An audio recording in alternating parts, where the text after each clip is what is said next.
Okay, good. Welcome back. And yeah, hello from me. My name's Prajnamanas. And this evening I'll be continuing in our series on the Dhammapada, one of the, as far as we know, one of the most ancient texts, and the text that is, well, some of the words the closest to what the Buddha is thought to have said. I hope, since I'm going to hold it up, that there are copies in our bookshop at the moment. But anyway, that's what it looks like, Dhammapada. Doesn't take long to read and presumably takes many lifetimes to achieve. But anyway, so that's what I'm going to be doing. And just to say a quick hello to the onliners. Glad you made it across the format bridge onto Zoom. And I just wanted to explain something about the online as well, or the way I'll do it. I know in these sessions sometimes we do questions and a bit of responding with the class. And I just wanted to say that I am always attempting to incorporate somebody's question into what I say back, in case you don't hear the person ask the question. So I know that people are further from the mic than me. But sometimes somebody speaks for a minute or two, and obviously I won't then repeat all of that. And I won't necessarily say exactly what they've said, but I'll try to make it clear in the way I answer for you at home what they've asked in the way I respond to it. So just wanted to explain that. We really, really value our online audience, want to make sure that you feel acknowledged out there. So even though I can't see you, I'm aware of you. Good, okay. I can't remember what week we're in of this series, but yeah, we're doing this series on Dhammapada. As Danyutar said, these very pithy, quite direct teachings. And it's quite a range of things. Some of them are instructions from the Buddha about how to act if you're a monk or nun. Some of them are statements, quite metaphysical statements about reality. Some of them are sort of distinctions between what are here termed the spiritually mature and the spiritually immature, for example. The sort of illustrations by example of what is good to do and what's not good to do, or what's skillful and unskillful. And some of it's quite poetic. This translation that I always use is by our teacher, Sangharakshita, and I rather love it, actually. There's dozens of translations. I don't know, who was here when we did our first session on this series? Can anyone remember? A handful, yeah. We stacked on the shrine various versions. It must be one of the most translated Buddhist texts, but I'd recommend this one partly because I think it achieves both a kind of clarity in the teaching with respect to poetry. Quite kind of amazing achievement. Anyway, this evening we're going to talk about a chapter called The Way. Yeah, perhaps I'll just go straight in and say a few things about that chapter. So the way, capital W, means the way to truth. It means here are the things to pay attention to if you want to achieve wisdom and ultimately arrive at enlightenment, which is the goal of all Buddhist practice. And you could say that it's in the title, Dhammapada. Dhamma means truth or teaching most of the time. Pada is path or step or way. So steps towards the truth or way of the teaching. Yes, it's quite a kind of exciting chapter. And I'm just going to talk about 3 verses from this chapter. There are 15 or 20, which have got a bit of a sort of build up. Earlier in the chapter, I think the Buddha's making clear that his teaching, so what he particularly proclaimed, is not sort of one among a choice of flavors and you've got your preference, if you see what I mean. He's saying it is the way. You won't get there via anything else. And he doesn't mean you'll get there by being a Buddhist, because of course Buddhism hadn't been invented. There was simply a Buddha, and he simply spoke to people who wanted to know, how do you arrive at truth? What really is the situation? What is reality, and what shall I do to get there? So he says, following this way, you will make an end of suffering. So I thought I'd start with that. for two reasons. One is that he's not saying be spiritual or find your own way of doing it, or it's whatever you make it, or whatever you feel is right is your way, if you see what I mean. He's saying you follow this way, and then he says you will make an end of suffering. So here's a little translation point I quite like. He's not saying the end of suffering will be given to you, or it will magically arise. He's saying you'll make an end of suffering. I quite like that little emphasis. Anyway, most importantly, I wanted to point out that he's saying this is how you get out of suffering.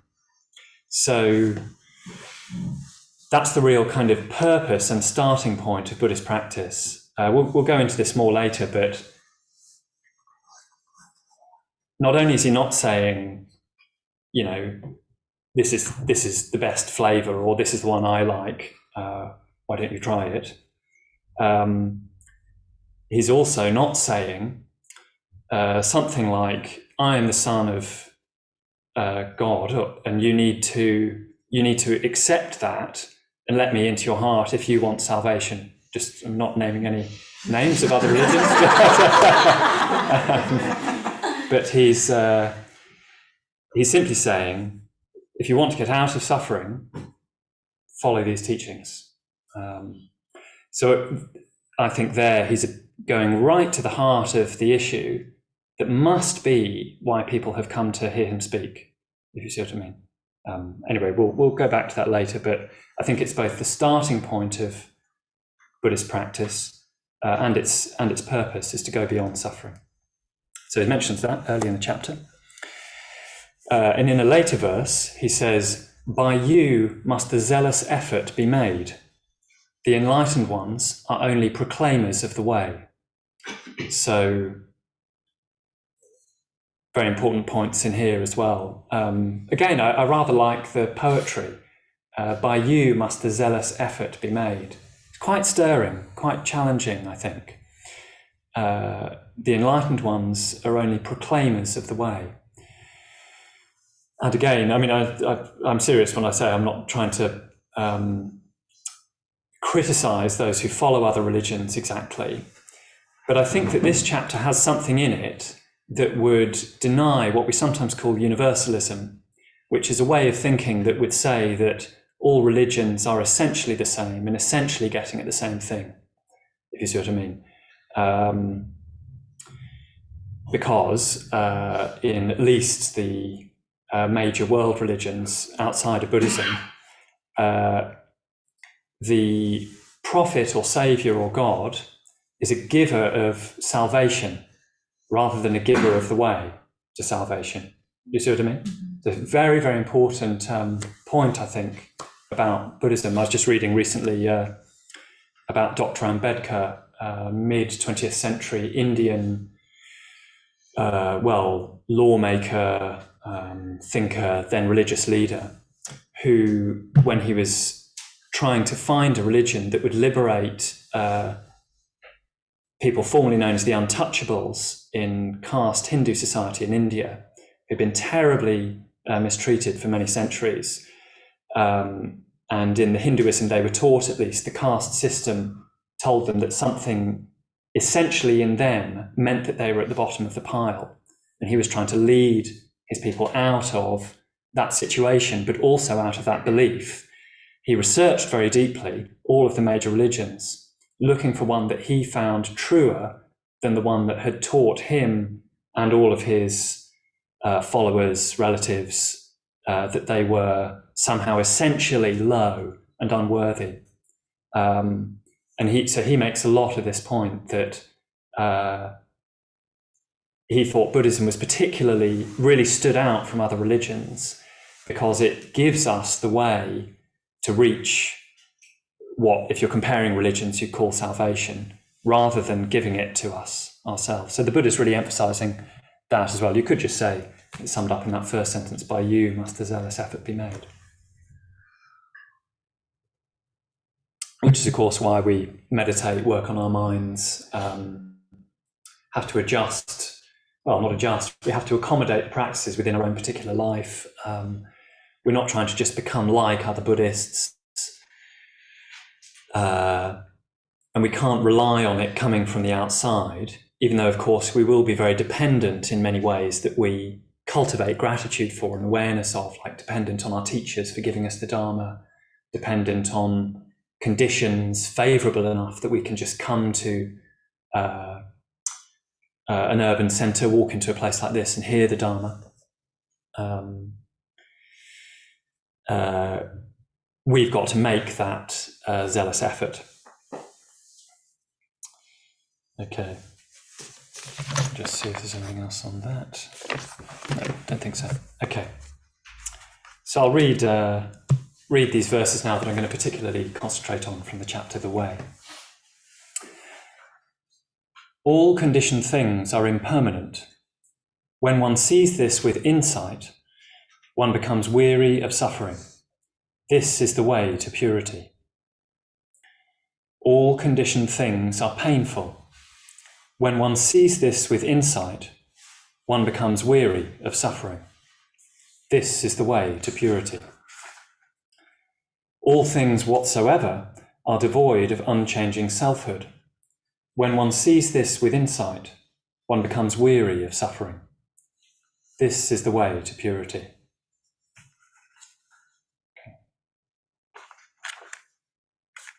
I didn't want to write that up, so shall I read it again? Mm-hmm. Okay. So why don't you just relax and see if you can sort of allow this in. I'll unpack it more later. All conditioned things are impermanent. When one sees this with insight, one becomes weary of suffering. This is the way to purity. All conditioned things are painful. When one sees this with insight, one becomes weary of suffering. This is the way to purity. All things whatsoever are devoid of unchanging selfhood. When one sees this with insight, one becomes weary of suffering. This is the way to purity.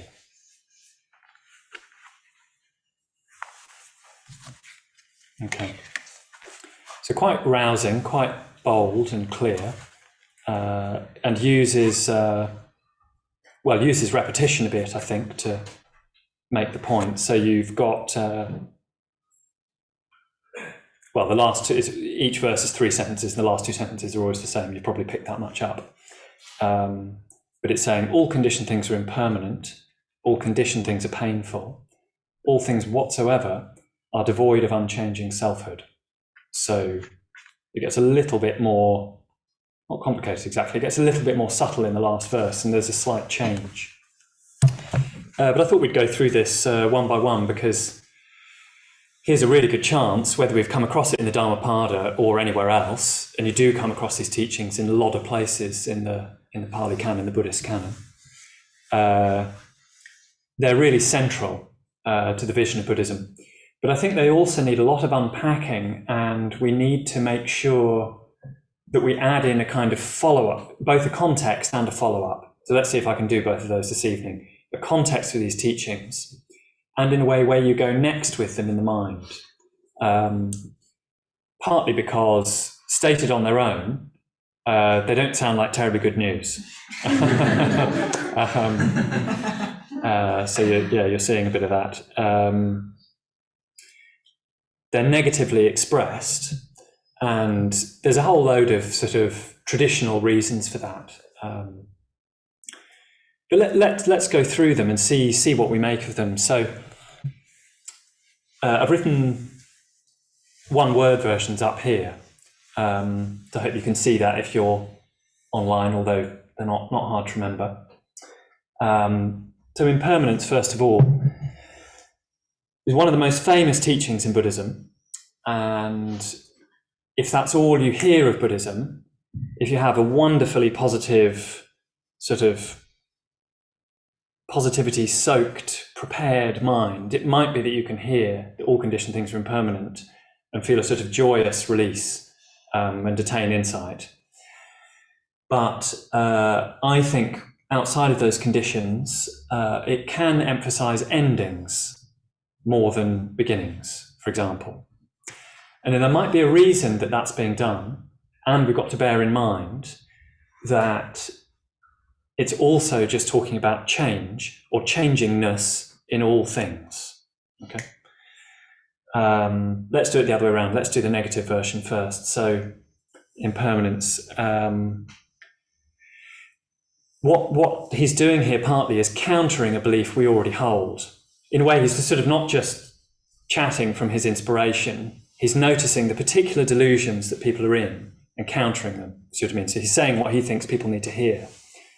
You might have come across the story that stood in a forest one day with his followers. The Buddha picked up a handful of leaves from the forest floor and compared the leaves in his hands to the teachings he'd been able to give, and the leaves in the forest to the Dharma itself, if you see what I mean. So he's picking appropriate things according to what he perceives in people, partly. So that they're never a statement of all of reality. I think that's worth bearing in mind. He's seeing what people get into, what causes their suffering, and saying, you've got an idea there that you need to get out of. So the idea he's going against is that there are at least some things that are fixed, that reliably never change, will always be there and have some sort of solidity that I can completely rely on. He's saying, not true, sadly. And I think you can see that grasping to the opposite view in your experience day to day. Or I'm saying you, I'm meaning me, really. I think, a banal example that came to mind for me earlier was simply the seasons. Personally, I cling to, that time we're having right now. We can actually go home after the class and there's still light in the sky. I absolutely love it. I don't know why, it's just a bit magical, and I cling to it. And I want it when I haven't got it.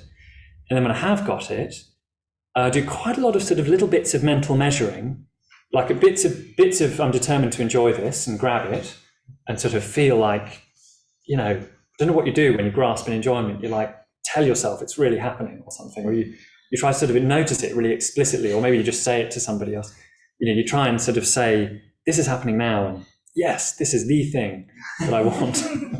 I don't actually say that about long days, but I think that's the urge. My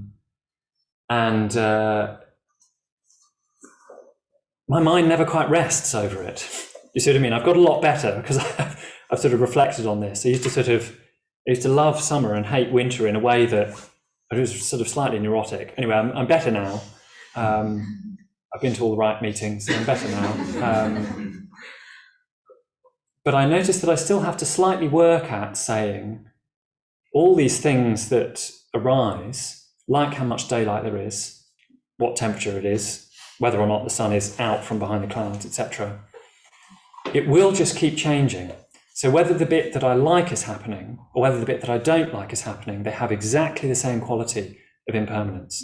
And it is not just that a really bright sunny day will end, because you can narrow your scope of reflection as far as you like and say it's actually always changing. It is a process of change. I mean, this might be my rather absurdly detailed mind, but this is ridiculous now I think about it, but I kind of prefer the morning to the afternoon, just sort of generally. And I like that thing you get on a sunny day where it's still a bit cool, but it's warming up. Anyway, that's just me zooming in a bit more to make the point. Do you see what I mean? Actually, it's a conditioned arising that I cannot rely on, hold on to, fix, or actually identify with. It's all made of a process of change. And I think, funnily enough, Buddhism has actually helped me develop a bit more equanimity to things like temperature, daylight, season, etc. It sounds like a small thing, but you've got to start somewhere, I suppose. I was also thinking, whenever I get a haircut, there's slightly more at the sides each time that's gone a bit silvery. It's as though each haircut reveals a little bit more. And I've got to that age where it depends on the light.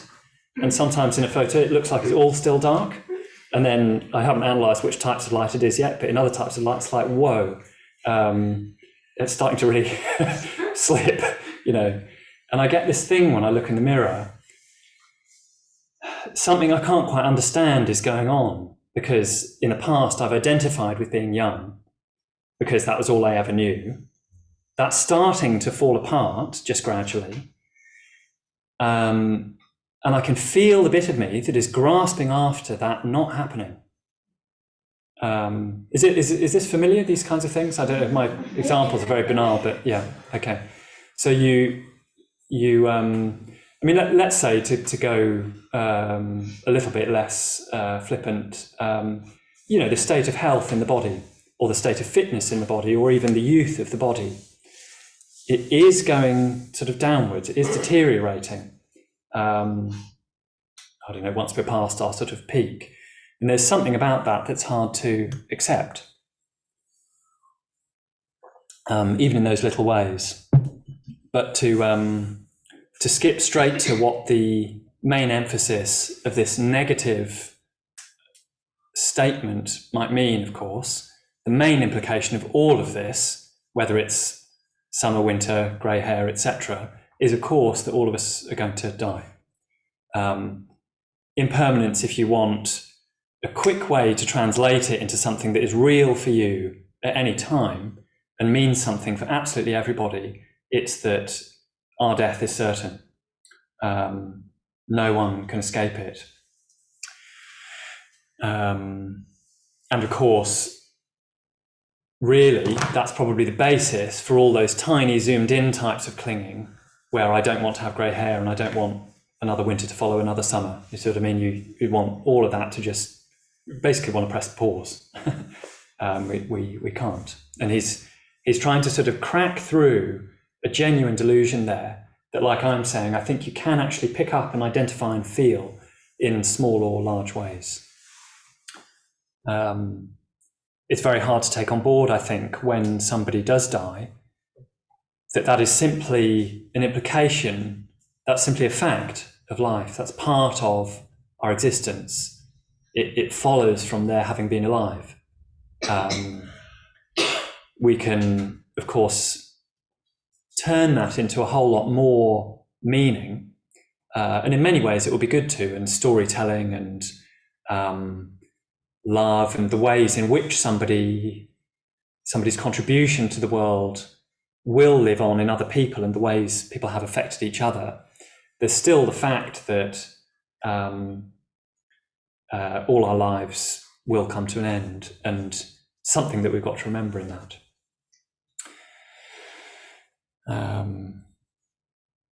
Okay.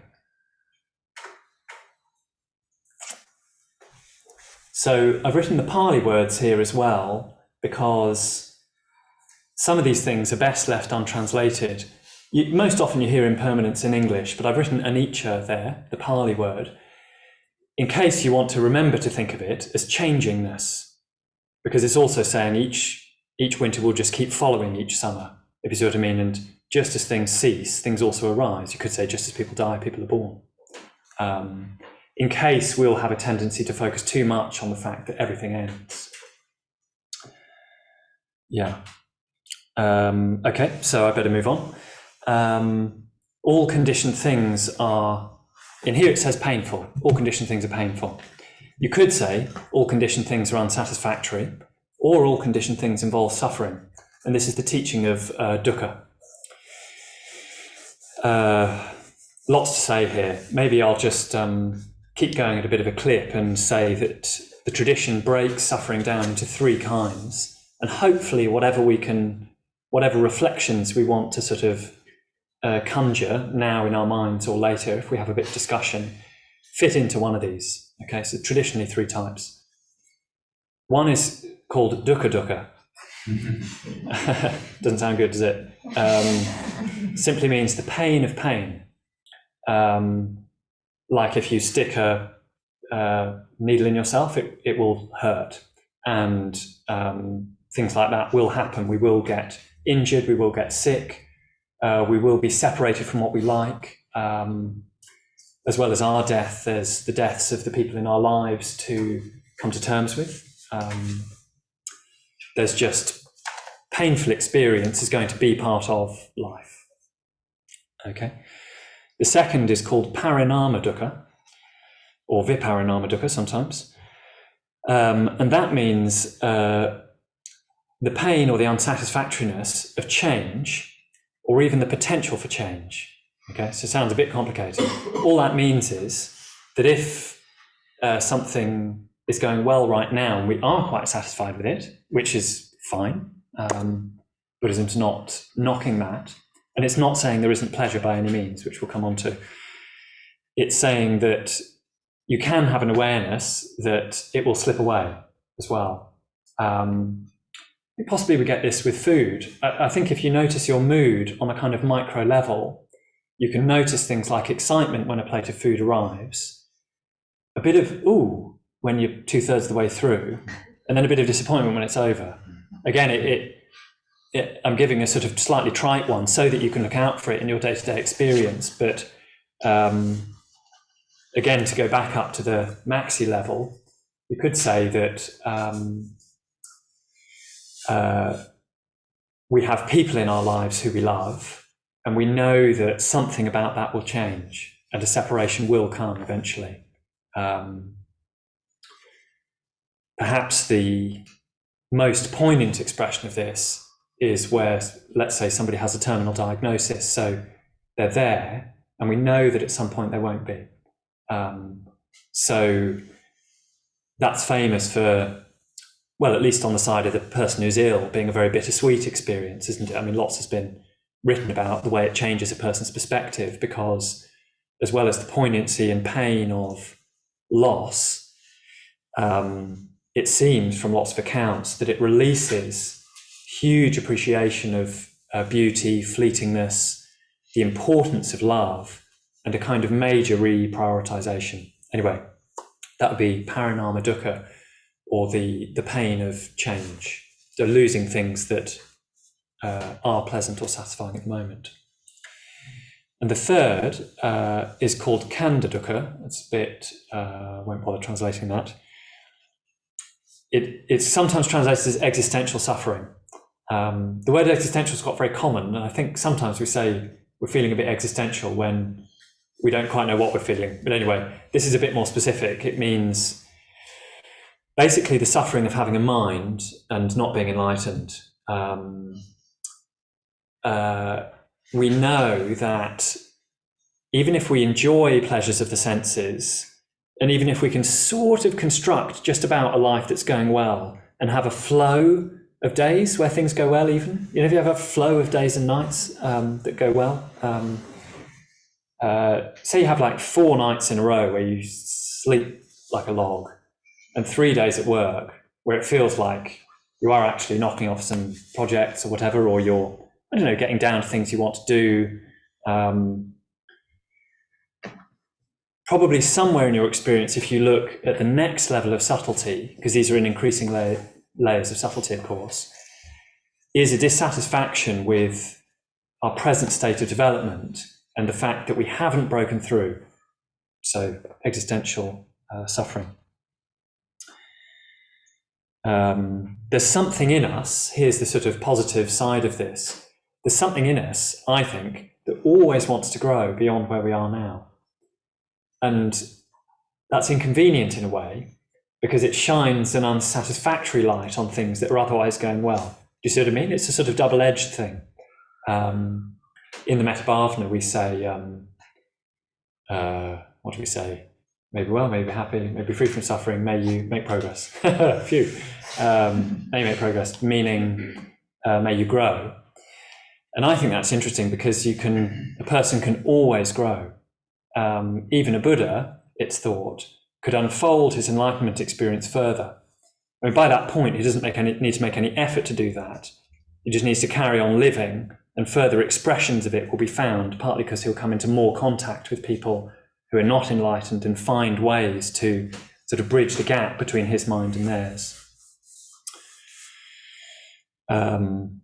So the positive side of existential suffering, if you like, is that I think until enlightenment, we'll be somewhere unsatisfied with where we've reached. Okay. We've got one more to come on to, but I think we're going to need to pause there. You might know this is a kind of famous list called the Lakshanas, or the marks of conditioned existence. In a way, it's good that this might be a good place to stop, because those first two are true of conditioned existence, i.e. everything before enlightenment. And the third is true of all experience anywhere, i.e. including after enlightenment. So you go to a sort of slightly different level with that one. But let's just see if you've got questions so far about what I've been saying about impermanence and suffering. Okay. So when I was in the break, because as I was speaking, and I was just overcome gratitude for her, and just her voice, and just sort of gratitude that the Buddhist Center for many blessings of people in it.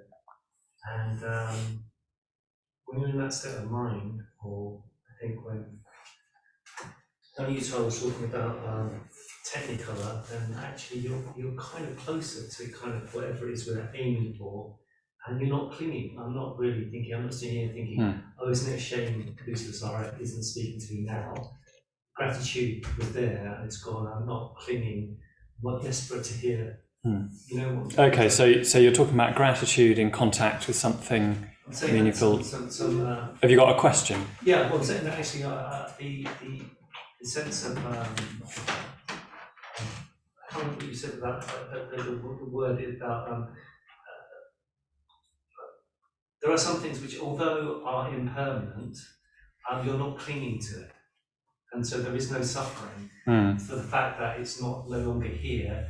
And okay, there are glimpses in life where these rules don't apply, I think. Oh, good. Okay, yeah. So you're saying there's glimpses of these things not applying. Yeah. That's very important. Thank you. Yeah. Okay, I'll just stop you there if that's all right, Brian. I'll come on to that later, because actually we've got part of the flip chart covered up here for what are called the three releases that these lead into. So actually that's very pertinent. Part of what the impermanence teaching is asking us to stop doing is clinging. You could say all of these are saying don't cling. You've got three different reasons not to cling to experience, particularly objects of the senses, and different ways into that teaching. So yeah, that's quite pertinent. Yeah. Yes. I haven't really been sort of learning about this stuff for very long, so potentially a naive viewpoint. But one thing I find really tricky with all this is, like, where does motivation come from if I'm not? Because in my current life, I think I am motivated by like wanting things, buying stuff, really just on like a very basic level. And I guess to what extent is like being career focused and driven and so on compatible with sort of thinking? So to what extent is career, materialistic and careerism, that type of thinking, compatible with this teaching? Yeah. Well, you could say it's, I hope I've understood your question, that it's not compatible at all. I don't know if that's what you're asking, but... Yeah, but then as a consequence of that then, why would I go into the office? I see. Okay, yeah, motivation.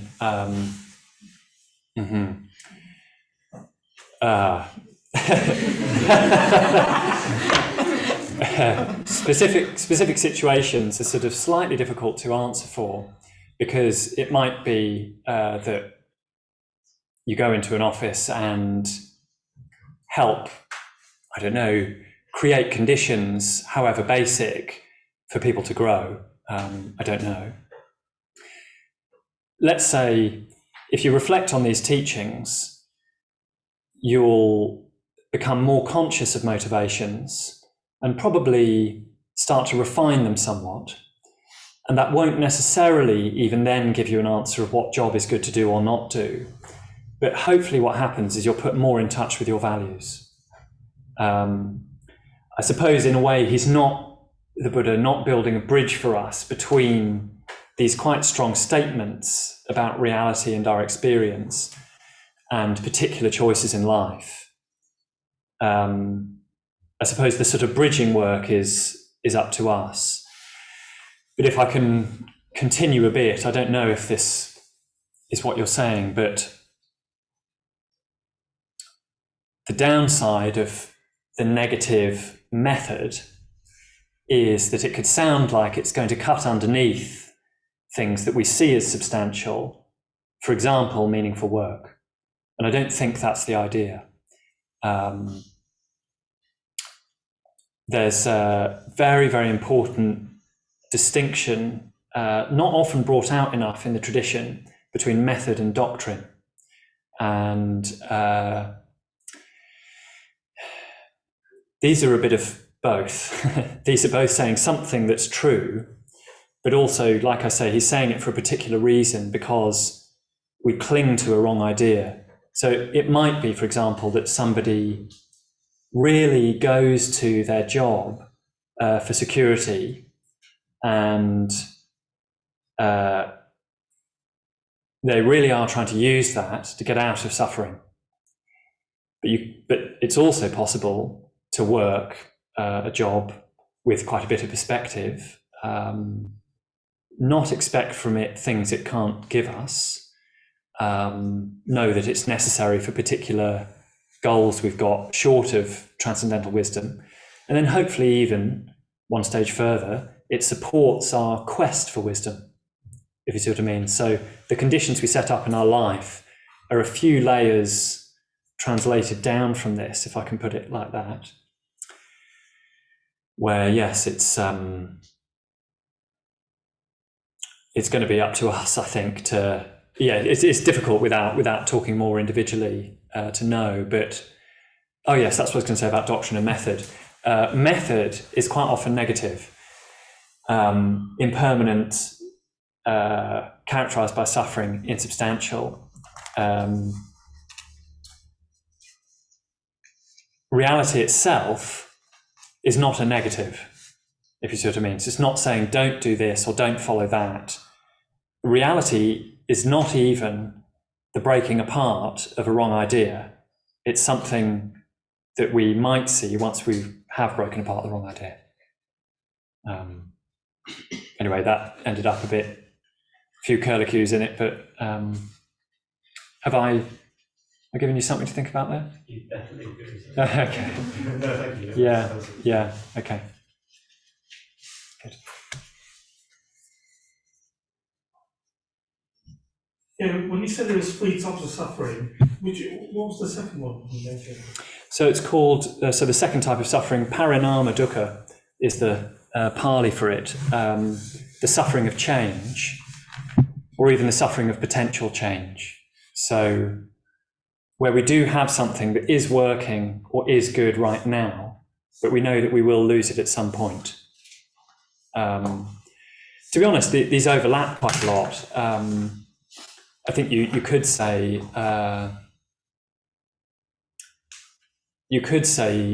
the body and I don't know, injury or pain in the body or deterioration. You've got parinama dukkha there because we know that at some point we'll probably lose our health in at least some way.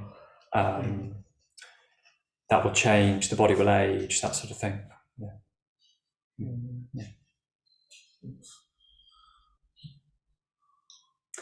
Okay, I better crack on. So,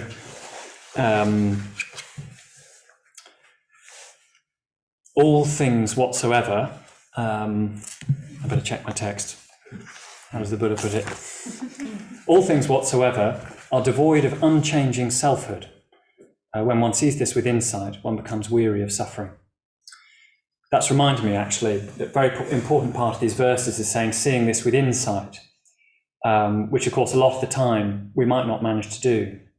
That probably means quite an exalted mind.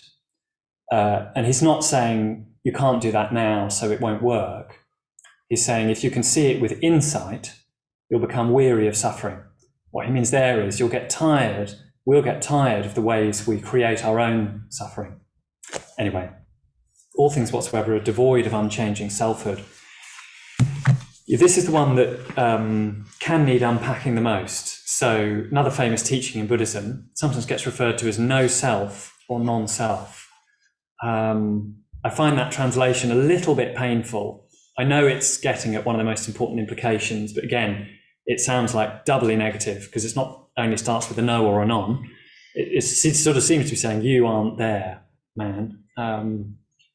Insubstantiality is probably a little bit better, but sometimes I even leave it untranslated, anatta. He was countering a belief at the time in the ancient Indian Vedic tradition that everything is ultimately characterized by a oneness that is behind things, if only you can break through and see it. He's saying that's not the case. Again, he's saying that oneness, which is also thought of in what became Hinduism as God, that pervades absolutely everything and is the truth of all things. He's saying that's just not there. You won't find anything ultimately behind or within or above phenomena. There's just a flow of causes and conditions, and nothing that's finally definable. Okay. The reason I think this gets called non-self, again, I hope that that's method, not doctrine, because I don't think it's a doctrine saying you aren't there, people aren't real. You know, if you have difficult experience, just tell yourself that you're not really there anyway, so it doesn't matter. Or if somebody else is upset by something you've done, tell them that it's a false idea of their self that's upset, not them. You know, please strongly deny those wrong ideas when you come across them. But I think it's called non-self because one of the main applications of this is that although we might know that when I say microphone, I'm giving a convenient label to well, I can't get around the language, something that is not really a thing. Okay, there's a sort of metal mesh guardy bit here.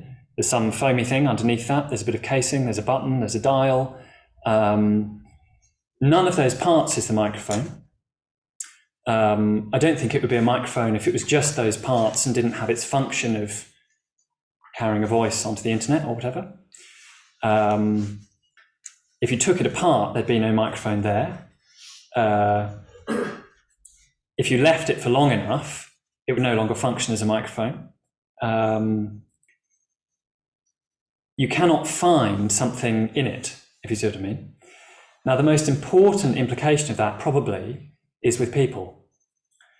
So it's taking a kind of quite bold emotional leap into saying that's true of us.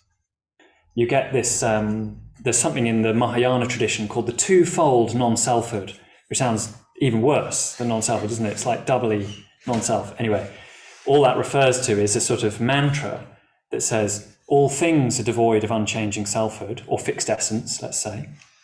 All things are devoid of fixed essence. I am devoid of fixed essence. Okay, and you can see doctrine and method in there, because the second bit is actually implied in the first. If all phenomena are devoid of inherent existence, I must be as well. But the Mahayana knew and recognized that we can get into this thing subtly of saying everything out there is devoid of non-fixed, fixed selfhood, and I kind of carry on with my day and go about getting the things I want and trying to plan the life that I always dreamed of, if you see what I mean. It's saying that's true of me as well. So you're saying it's true of everything and true of me. You see what I mean? They're called the Two-Fold Non-Selfhood. So what these really are emphases or method for saying that a wrong idea we're caught up in is not true. Part of what this will go against is our wish to make things into an object. Okay, so with a microphone, it doesn't really matter. It's useful. We need to say microphone. I need to be taught how to switch it on before I start. You need to order one on the internet, be able to type it into a search or whatever. All that's needed. And of course, with people, we need a kind of operational idea. You don't want to go around thinking nobody's there or nobody's real. But what this could liberate us from ultimately is a utilitarian view of existence, and especially of other people. And I think that that desire to turn objects of the senses into objects for our appropriation is again there every day. You know, we got very strong tendency to see things in terms of whether we can basically eat them, sleep with them, or take a photograph of them, if you see what I mean. That's very often, isn't it? How we relate to what the tradition calls objects, which includes other people. It means objects of the senses, i.e. things you apprehend. How is such and such a person useful to me? Even walking down the street or walking into a shop, what we want out of the situation is what we want out of the situation.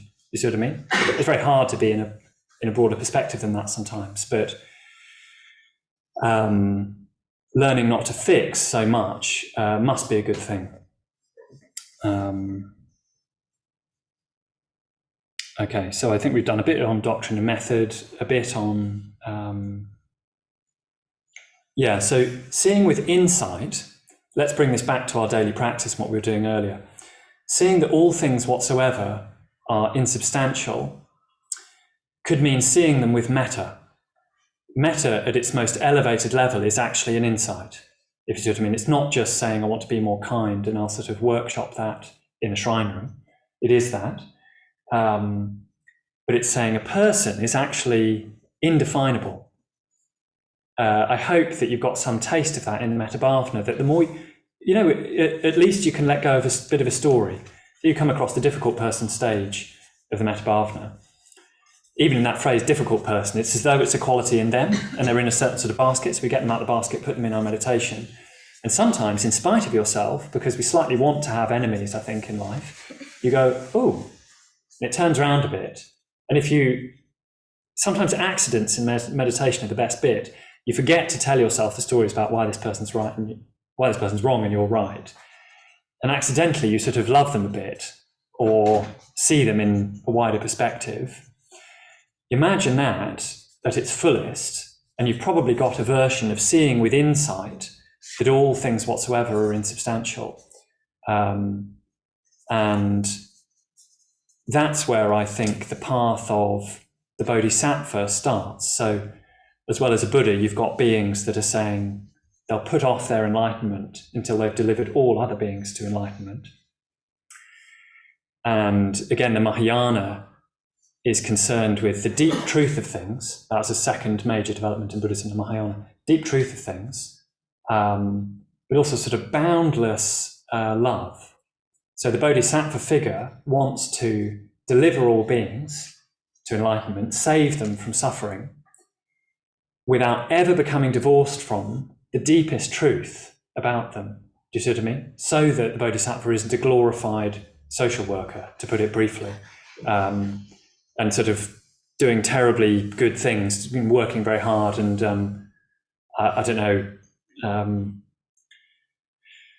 trying to sort of do good in the world and save people, saying, I'll never lose sight of the fact that actually there aren't beings to save, because there's no line around me or any of you. It's indefinable. And I want them all to reach enlightenment, so I want to help them grow as individuals towards that place. It's got a paradox sitting right inside it, the Bodhisattva path. And what that was trying to do was just correct an assumption that crept in from this phase of Buddhism. It's not what the Buddha was saying, but they think it crept in, where you basically deliver yourself from suffering. Or you think about how somebody else needs to do that. The Mahayana is saying it's much more deep and intriguing and elastic than that. And I think you can see that in daily life. I was writing a sort of feedback or appraisal thing for somebody the other day who's doing a particular course, and asked 5 or 6 people to write answers to questions about their Dharma life and the way they go about projects and responsibilities. And it's very interesting writing about this person, because at first I sort of divided it into bullet points, and you're doing a bit of a sort of strengths and weaknesses thing, and saying, oh, this is what they're like, and I think they've got these immense strengths, and maybe they get into this sort of weakness. And the more I wrote, the more I thought, there aren't quite categories here. The more I think about this person, I'm just trying not to say their name, but say they were called Sally. The more I think about this person, it's just full of this kind of Sally-ness that I cannot define, and that is not found anywhere else, if you see what I mean. That's capable of change, of course, and changing all the time, and trying to get beyond suffering, so characterized by all of these, and completely unique. So I think that's worth remembering when you come across this teaching non-self, that all of these taken together are saying that a person basically wants to grow and get out of suffering. They can change, and in fact they are changing anyway, whether they like it or not. So Buddhism is saying you may as well steer that towards the skillful, because it's inevitable. And they cannot ultimately be defined, which is also part of how you can become a Buddha. And the reason that while these two are true of everything before enlightenment, and this one is true of everything whatsoever, is that enlightenment itself also cannot be defined. So it's never fixed, never stands still. From our point of view, it's just the furthest point on the horizons. By the time we get there, another whole horizon has been revealed. And the Buddha spent quite a lot of time saying, you cannot say what nirvana is really, or you cannot express. You can say what this is like. You can say it's like the cool cave or being released from prison, but you cannot sum up in concepts enlightenment. He said it was beyond the reach of reason. And we see in the Buddha's life that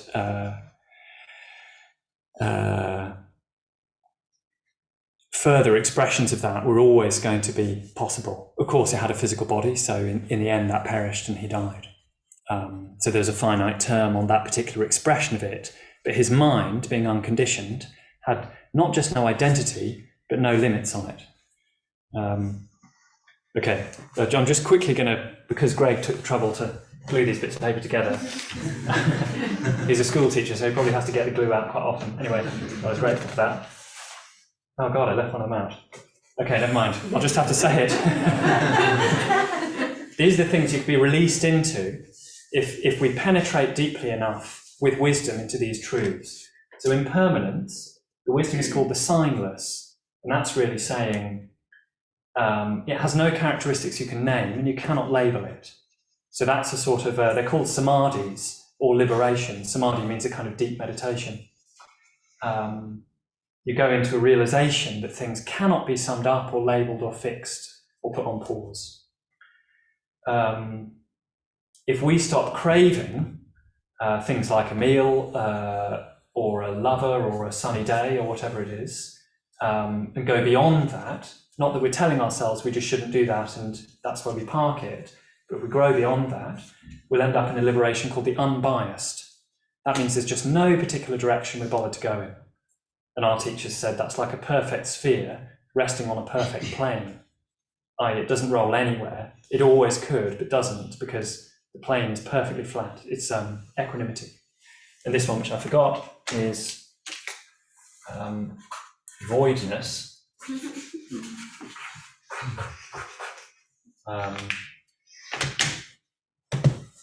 Which is one of the tradition's way of saying completely indefinable. Okay. So we better finish in a moment, but there's lots more to say about why suffering was chosen for this formulation, because actually there's lots of things he could have said about the way life is. But basically it's because humans are emotional beings mainly, in terms of what we want to do and what we decide to do. Reason is like some icing on top of the cake. Mainly we're an emotional being. We know that we suffer. We know we want to get out of it. So that's where the Buddha started. That's what he said you need to do, is to stop that. And showing the way, this is part of showing the way so that people can develop that wisdom for themselves. So what I thought I'd end with is a little imaginative description of the Buddha saying this. Very hard to actually do, but you might have come across this. This is by Maitreya Bandhu, one of our most experienced teachers here at the centre who's written 3 collections of poems already. A lot of them aren't Buddhist, some of them are explicitly. Like this collection, Yarn, has a long poem in it called The Travellers from Orissa, which I think is a real piece of contemporary Western Buddhist literature. One of the only ones I've come across personally. He, over, I don't know, a 10-page poem or so, imagines into the lives of the 2 quite ordinary people who gave the Buddha his first meal after enlightenment and didn't become his followers in various ways, but it had an impact on them, and they're telling the story years later, and wonderful evocation of ordinary people touched by this extraordinary life. And they have a friendship and they bicker a lot and have quite different interpretations of their encounter with the Buddha. Very kind of moving, poignant story, but an attempt to evoke what this might have been like. So I'll just read a little passage from that.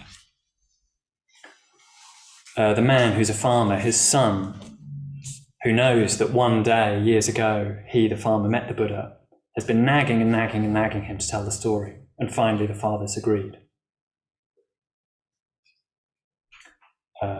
His wife's called Kurangi. So he says, his wife is Kurangi, and Tapusa is his friend who bickers with him, who also gave the Buddha his first meal. I'd kept the secret feeling to myself ever since that day I'd told Kurangi, knowing I'd not be understood and doubting if I would be now. But I was overawed, meeting the master and weary from the road. So I opened up my heart, trusting to the gods. Everything was true about the place, I said, the forest grove, the food I went and fetched.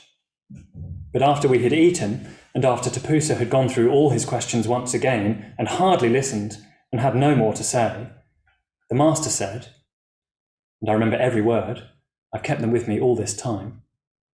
He said, listen, my friends, there is a thorn buried in the heart of man. And for this thorn, they suffer here and now and in the future. I have found that thorn and plucked it out. And for me, the mass of suffering is no more. And then the next line says, Tapusa jumped in saying, yes, but, which is rather like what we do. Okay, so, sorry, I haven't left time for more questions, but I think we'd better finish there. So thanks very much for listening. Do come back next week for more. And do think about doing that introductory course if you want. We're always running them. But if you're curious about the basics of meditation and Buddhism, wanted a good foundation, book on our website. Yeah. And yeah, if you're moved to make a donation, do that on the way out. Thank you very much. Okay, thanks. Good.